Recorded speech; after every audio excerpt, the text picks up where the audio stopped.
ভাৰত চৰকাৰে পাকিস্তানৰ বিৰুদ্ধে পেহেলগাম যিটো আক্ৰমণ আছিলে, পেহেলগামৰ সন্ত্ৰাসবাদী আক্ৰমণৰ বিৰুদ্ধে ভাৰত চৰকাৰে পাকিস্তানৰ বিৰুদ্ধে যি একশ্যন আৰম্ভ কৰিছে, সেই একশ্যনৰ প্ৰতি আমাৰ ৰাইজৰ দলৰ পূৰ্ণ সমৰ্থন আছে।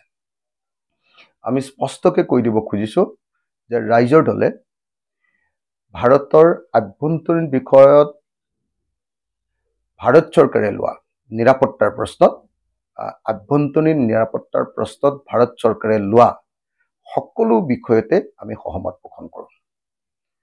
তো যিহেতু এইটো এটা একদম ভাৰতৰ আভ্যন্তৰীণ নিৰাপত্তাৰ প্ৰশ্ন, জাতীয় নিৰাপত্তাৰ প্ৰশ্ন, তো সেইকাৰণে কেন্দ্ৰীয় চৰকাৰে যি একশ্যন লৈছে, কেন্দ্ৰীয় চৰকাৰে যি আক্ৰমণ কৰিছে, কেন্দ্ৰীয় চৰকাৰে যি পাকিস্তানৰ বিৰুদ্ধে যি ব্যৱস্থা গ্ৰহণ কৰিছে, তাৰ প্ৰতি আমি পূৰ্ণ সমৰ্থন জনাইছোঁ।